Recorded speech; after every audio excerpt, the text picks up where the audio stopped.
ప్రధాన కార్యదర్శిగా నాగా సీతారామన్ను ఏఐసీసీ నియమించడం పట్ల జై తెలంగాణ ఉద్యమకారుల సంక్షేమ సంఘం హర్షం వ్యక్తం చేసింది.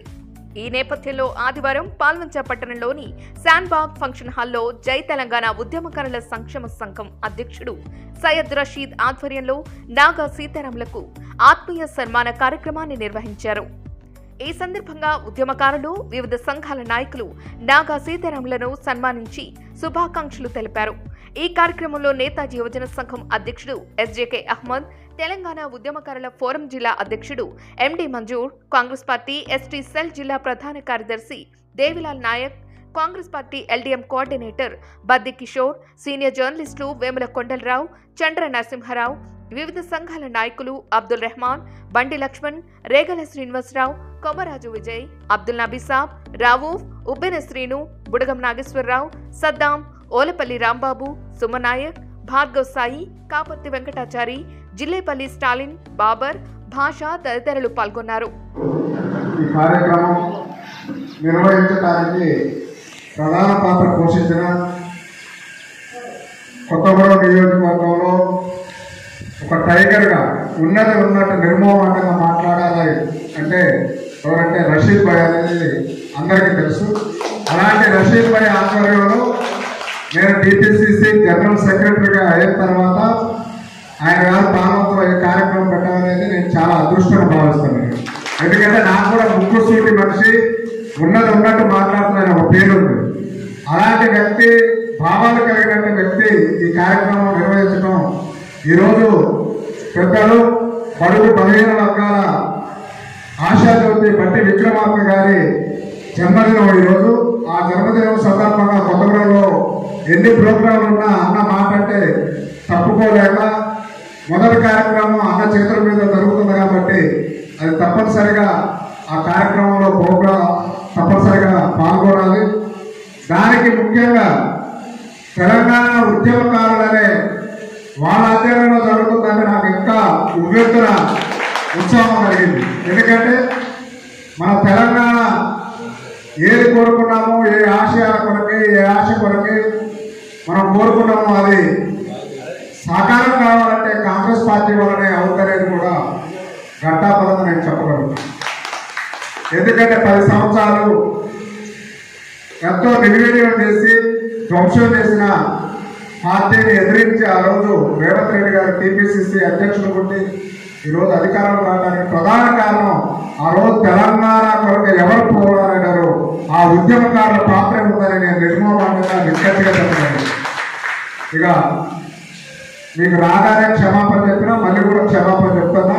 గంట మనం లేటుకు వచ్చినందుకు ముందుగా మా జర్నలిస్టు మిత్రులు పెద్దన్న చిన్నన్న లాంటి వాళ్ళు, కొండరావు అన్న పెద్దన్న, చిన్నన్న నరసింహరావు, వాళ్ళ ఆశీస్సులు పుష్కలంగా నా మీద ఎప్పుడూ ఉంటాయి. ఇప్పటికీ ఎప్పటికీ గత 10 సంవత్సరాల నుంచి మనం చూస్తున్నారు. అట్లా ఇక్కడ కూర్చున్న వాళ్ళందరూ కూడా ఒక్కొక్కరు ఒక్కొక్క 1000 మందితో సమానం. అలాంటి పెద్దలు వచ్చారు ఈరోజు. వారందరూ కూడా శిరస్సు వచ్చి నమస్కరిస్తూ, ముఖ్యంగా భాష నా పెద్దలు మీరే పెద్దలు ఉన్నారు, వారికి కూడా ఈ సందర్భంగా చెప్పడానికి ఏం లేదు. నా గురించి అందరూ చెప్పారు, నా గురించి నేను చెప్పుకోవడానికి ఏం లేదు. కానీ తప్పనిసరిగా మీరు చెప్పిన వాటిల్లో తెలంగాణ ఉద్యమకారులకు ఇవ్వాల్సిన మేనిఫెస్టో ఏది ఇచ్చారో వాటన్నింటినీ మన పిసిసి దృష్టికి అవసరం ఇక్కడ నుంచి ముగ్గురు నలుగురు రేవంత్ రెడ్డి గారి దగ్గర తీసుకుపోవడానికి నా శాయశక్తుల ప్రయత్నం చేస్తా. కాబట్టి కొంత టైం పట్టినా మిమ్మల్ని తీసుకెళ్లి మీకు 250 గజాలు ఇంకేమైతే ఆ రోజు మేనిఫెస్టోలు ఇచ్చినామో వాటిని తప్పనిసరిగా ఎంపీటానికి నా పాత్ర తప్పనిసరిగా ఉంటుంది. ఇంతకుముందు చారి అని చెప్పినట్టు కూడా 800 మెగావాట్స్ మనకు వచ్చేదే. కాబట్టి కొన్ని అనివార్య కారణాల వల్ల ఆ రోజు మన దగ్గర ఎమ్మెల్యే గారు, ఎందుకంటే ప్రత్యేకంగా ఫోన్ మాట్లాడినప్పుడు నేను కూడా ఉన్నా, అది ఆ 800 మెగావాట్స్ అనేది రాకుండా పోయింది. మనకు రావాల్సింది తప్పనిసరిగా రావడానికి కూడా మొన్న బట్టి గారు వచ్చినప్పుడు కూడా మాట ఇచ్చారు. అది కూడా త్వరలో మనకు అలా సాకారం అయితే కూడా విజ్ఞప్తి చేస్తూ వచ్చారు. ఒక కార్యకర్తగా అపూర్వ దీక్షతోటి కాంగ్రెస్ పార్టీని కొల్లాసే టైంలో కూడా ఆ పార్టీని పట్టుకొని ఉన్న నా ఆత్మీయ మిత్రుడు నాగా సీతారామన్ గారికి ప్రదేశ్ కాంగ్రెస్, తెలంగాణ ప్రదేశ్ కాంగ్రెస్ కార్యదర్శిగా అయ్యడం నాకు చాలా ఉత్సాహంగా ఉంది, ఆనందంగా ఉంది. ఇంకేమో చిన్న బాగా కూడా ఉంది. ఆయన స్థాయికి ఇంకొక పెద్ద పదవి రావాలనే ఒక ఆలోచన ఉండే. సరే, పార్టీ పరిస్థితులను బట్టి ఆయన కూడా ఎక్కడ కూడా వివాదాస్పద వ్యక్తి కాదు. అందరితో మృదు స్వభావి, అందరితో మంచిగా ఉంటాడు, స్నేహశీలి. ప్రతి వాడికి ఆపద ఉంది అంటే ఫోన్ చేస్తే వచ్చి ఆ సమస్యలో ఆయన ముందు సహకారం చేసే గొప్ప మనసున్నాడు. బీసీలలో ఒక ఉత్తమ నాయకుడు నాకు కనబడ్డాడు. ఎందుకంటే ఒకనొక సందర్భం ఇంతకుముందు కూడా చెప్పారు, కాకపోతే నాగసింహరావు గురించి ఆయన ముందు ఆయన చెప్పడం కరెక్ట్ కాదు తెలియదు. కానీ ఆయన చేసిన పని, నేను ఒక దళిత పిల్లగాడికి 2 కాళ్ళు పోయి నేను ఒక ప్రోగ్రాం చేసే సమయంలో అవతల కొంత అత్యంత పెద్ద లాయర్ ఉండడం వల్ల లాయర్ పేరు చెప్తే ఇక్కడ ఎవరు రాలే, కొత్తగూడ నుంచి పోయేవారు. నాగసింహరావు గారు వచ్చి మనోధైర్యం, ఒక మనిషికి ఒక మనిషి వస్తే ఒక మనోధైర్యం, అతనే మనోజ్ఞాలైన నాకు ఒక ఆనందం కలిగింది.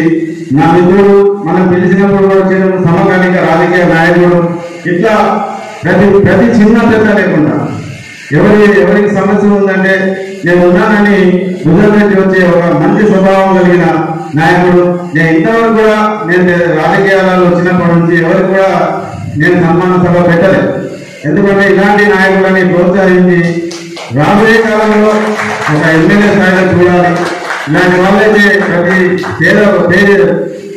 ప్రతి వ్యక్తికి చేరువై పనిచేసే వ్యక్తులలో నేను నాగసింహరావు కనపడ్డాడు.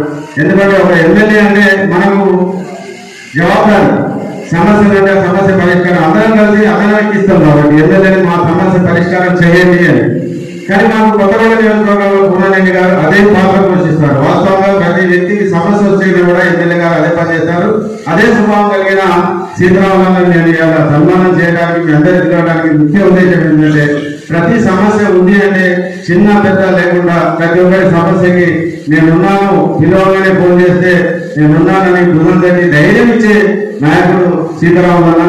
కాంగ్రెస్ పార్టీ కూడా నేను విజ్ఞప్తి చేస్తున్నాను, ఇలాంటి వారికి ఒక మంచి హోదా, క్యాబినెట్ స్థాయి హోదా ఇవ్వాలి. ఎందుకంటే కాంగ్రెస్ పార్టీ కొల్లాప్స్ అయ్యే టైంలో కూడా ఎవరు రానప్పుడు కాంగ్రెస్ కండ వేసుకోవాలంటే భయపడే సందర్భాల్లో కూడా కాంగ్రెస్ కండ వేసుకొని వాదాపుగా కాంగ్రెస్ కండ గౌరవాన్ని కాపాడిన వ్యక్తులు చాలా మంది కాంగ్రెస్ పార్టీ కార్యకర్తలు ఇప్పుడు చాలా బాధపడతారు. మాకు పదవులు వాస్తవంగా కష్టపడడం ఎండబెడతారు. కానీ అలాంటి పరిస్థితులు రాకూడదు. ఎందుకంటే ఆ సమయంలో నేను ఏదైనా ధర్నాలు చేసినా ఏం చేసినా కొంతమంది కాంగ్రెస్ నాయకులు మాత్రమే కనబడేటువంటి తెలంగాణ ఉద్యమంలో కానీ ఏదైనా సమస్యలలో సమస్యలు ఉన్నా కానీ కాంగ్రెస్ నాయకులలో చిన్న స్థాయి నాయకులు అంటే సెకండ్ కేటగిరీ నాయకులు వచ్చేటోళ్ళు.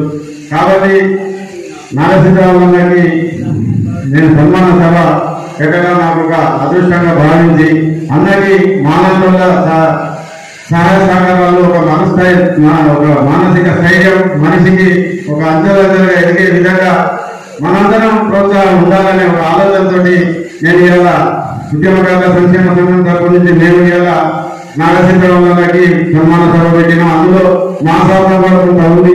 తెలంగాణ ఉద్యమకారుల కాంగ్రెస్ పార్టీ ఏదైతే మేనిఫెస్టో పెట్టిందో 250 గజాల స్థలం, ఆ స్థలానికి మీకు దగ్గర రాహుల్ గాంధీ దగ్గర కూడా మీకు పోయే క్షణం ఉంది. కాబట్టి మీరు రాహుల్ గాంధీ గారికి, ముఖ్యమంత్రి గారికి కూడా మీరు పోయి మాట్లాడే క్షణం ఉంది. కాబట్టి మా సమస్య జటిలమైన సమస్య, 14-10 సంవత్సరాల నుంచి మేము ఇబ్బందులు పడతాము. ఎంతో మంది తెలంగాణ ఉద్యమకారులు, మా మిత్రుడు ఉద్యమకారులు మంజూరంగా చెప్పినట్టు ఎంతో మంది పిల్లలా రాలిపోతారు. ఉండడానికి గూడు లేక, నీడ లేక, వైద్యం అంతగా చనిపోతారు. కాబట్టి ఈ సభలో మా స్వాగతం, చిన్న స్వాగతం, ఈ సమస్య ముఖ్యమంత్రి గారి దృష్టికి తీసుకెళ్ళి, ఉప ముఖ్యమంత్రి గారి దృష్టికి తీసుకెళ్ళి అట్లనే మా మంత్రుల దృష్టికి తీసుకెళ్ళి ఖచ్చితంగా ఈ సమస్య పరిష్కారానికి మీ వంతు సాయం చేయాలని నేను ఈ వేదిక నుంచి కోరుతున్నాను. సీతారామన్ గారికి, టీపీసీసీ రాష్ట్ర కార్యదర్శి, ముందుగా మీ అందరికీ స్వాగతం పలుకుతూ, అందులో ప్రధానంగా నాగసింహరావు ఈ ప్రధాన రాష్ట్ర పిసిసి కార్యదర్శిగా పదవి కలిగినందుకు ఆయన ముందుగా శుభాకాంక్షలు తెలియజేసుకుంటున్నాను. నేను టీయూఎఫ్ తెలంగాణ ఉద్యమకారుల ఫోరం భద్రాద్రి కొత్తగూడెం జిల్లా అధ్యక్షుడిగా ఇక్కడ నన్ను ఆహ్వానించడం జరిగింది. ఉద్యమకారుల తరఫున జై తెలంగాణ ఉద్యమకారుల సంఘం తరఫున ఇక్కడ నాగా సీతారామన్ నన్ను సన్మానించడం, ఈ ఇన్విటేషన్ నాకు ఇవ్వడం చాలా సంతోషం అనిపించింది. ఎందుకంటే ఎన్నో ఒడిదుడుకులు ఎదుర్కొంటున్నటువంటి సందర్భంలో కాంగ్రెస్ పార్టీని వీడకుండా కొన్ని సంవత్సరాలుగా దాన్ని పట్టుకొని అందరూ తప్పకములు అటు వేస్తూ వాళ్ళు నానా విధాలుగా పార్టీలు మారుతున్న సందర్భంలో నాగసీతారామన్న అదే పార్టీలో ఉంటూ కార్యదీక్షతో ఆయన కార్యోన్ముఖుడుగా ఈ పార్టీని పటిష్టపరిచే ఉద్దేశంతో ఆ పార్టీలోనే ఉండి ఎన్నో ఒడిదుడుకులను ఎదుర్కొని ఆఖరికి తెలంగాణ రాష్ట్రంలో కాంగ్రెస్ పార్టీ ప్రభుత్వాన్ని తీసుకొచ్చేదాకా నిద్రపోకుండా పోరాడినటువంటి సందర్భంలో ఆయనకు ఈ పదవిని ఇవ్వడం సముచితంగా నేను భావిస్తున్నా. అదే సందర్భంగా గత వారం రోజుల క్రితం 10 రోజుల క్రితం నాగసింహరావు వచ్చేసి ఉద్యమకారులను సన్మానించడం జరిగింది. తెలంగాణ ఉద్యమకారులు ఎవరు ఉన్నారో వాళ్ళందరినీ కూడా ఆయన వచ్చి సన్మానించడం జరిగింది. అయితే దానికి చెల్లు చేసుకోవడానికి ఇది సందర్భం నేను చెప్పడం చేయట్లేదు. ఇదేంటంటే ఈ గౌరవం ఆయనకు దక్కాల్సిన గౌరవం, ఆయన కష్టానికి తగిన ఫలితాన్ని ఇచ్చినటువంటి కాంగ్రెస్ పార్టీ ఫలితాన్ని ఇచ్చినటువంటి గౌరవంగా నేను భావిస్తున్నాను. ఇదే సందర్భంగా ఏదైతే ఈ సంవత్సరాలు పోరాడి కష్టపడి తెలంగాణ రాష్ట్రంలో కాంగ్రెస్ పార్టీ ప్రభుత్వాన్ని తీసుకురాగలిగారు, అదే చిత్తశుద్ధి ఇక ముందు కూడా ఉంటుందని నేను భావిస్తున్నాను.